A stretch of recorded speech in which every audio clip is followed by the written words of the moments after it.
Fondamentaux de notre vision de l'Afrique.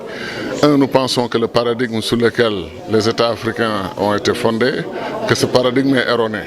S'il était juste, au bout de 50 ans, voire 60 ans d'indépendance et de pratique de ce paradigme, on aurait eu des résultats.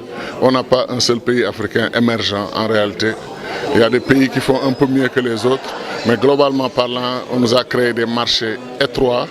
On nous a créé des pays encadrés, encerclés par 7 pays frontaliers comme le cas du Mali, un système pour étouffer pratiquement tous ces pays et on a des difficultés pour survivre.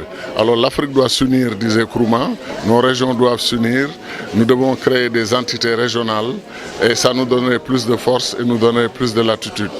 Donc je crois moi fondamentalement à ce combat. Alors ce qui arrive c'est que n'ayant pas réglé les problèmes ni de l'agriculture, ni de l'éducation, ni de la santé, ni des infrastructures, la question maintenant sécuritaire est venue se greffer en faisant de l'Afrique quasiment l'épicentre du terrorisme mondial. Terrorisme qui était très fort au Moyen-Orient, en train de déménager en Afrique, pensant que c'était le meilleur endroit pour eux pour faire leurs opérations. Alors sur cette base, nous appelons à un sursaut des Africains. Aucun pays africain pris individuellement ne peut régler ses problèmes de sécurité.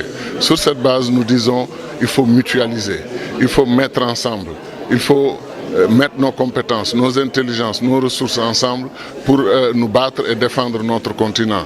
Et c'est en le faisant qu'on aura l'appui des amis. Mais le fait que les Africains comptent sur la France, comptent sur un autre pays pour régler nos problèmes de sécurité, pour défendre le continent, et que nous soyons dans la posture d'appuyer la France en Afrique, c'est totalement insensé. Il nous faut changer cela, parce qu'en plus ça ne va pas tenir trop longtemps.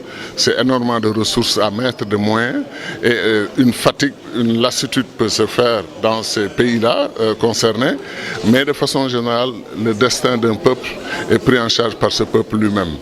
Personne, il n'y a pas de, comme disait l'autre Cheikh Anta Diop, le grand savant africain, le grand combattant de la cause africaine, il ne connaît pas de peuple qui a été développé par un autre peuple. Ça n'existe pas. Donc il nous faut nous mettre ensemble, régler nos problèmes en tant qu'Africains, avoir une approche panafricaine et prendre en charge la question de la sécurité. Boko Haram est en train de détruire un des pays les plus importants pour nous, qui est le Nigeria, qui est